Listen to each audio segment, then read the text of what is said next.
Well, here we are on the Sea of Galilee. We just had the opportunity to eat some of the St. Peter's fish. This is a particular species of fish that's found only in the Sea of Galilee. It's what Peter and Jesus and the other disciples ate and took of here in the Sea of Galilee. It was wonderful. We had a great time. But it reminds me of three important management and leadership principles that we can glean from being here in this particular place. And I have to give credit to this to my chief of staff back home when I was sheriff. Barney was my chief of staff. Every sheriff needs a Barney. I have mine. But Barney speaks about three important leadership principles. The first one is the Jethro principle. Now, Jethro was Moses' father-in-law.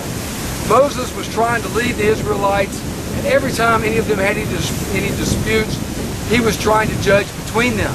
And Jethro, his father-in-law, said, Moses, you can't do all of this yourself. There's too many of them. You've got to delegate your authority and develop a chain of command.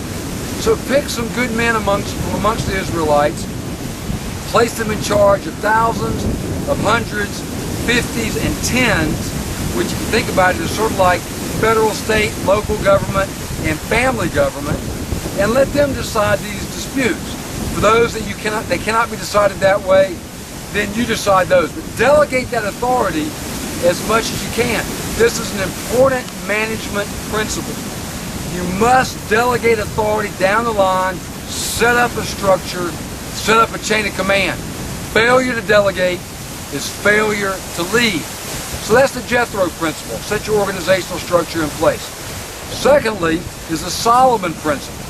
Now, King Solomon was trying to build the temple for God in Jerusalem, where we were earlier today and yesterday. And he realized he didn't have the expertise, he didn't have the resources, he didn't have the skilled craftsmanship. He had to send out to the surrounding countryside, bring in the cedars from Lebanon, bring in the carpenters, bring in the masons, bring in the artisans that were necessary to build this magnificent temple.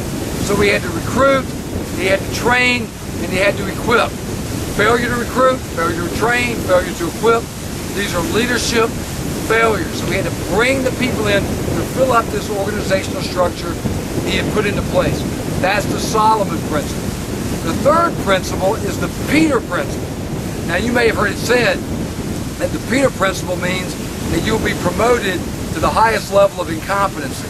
This is a different type of Peter principle here. This is about Jesus' disciple Peter, who was a fisherman on this very sea, the Sea of Galilee.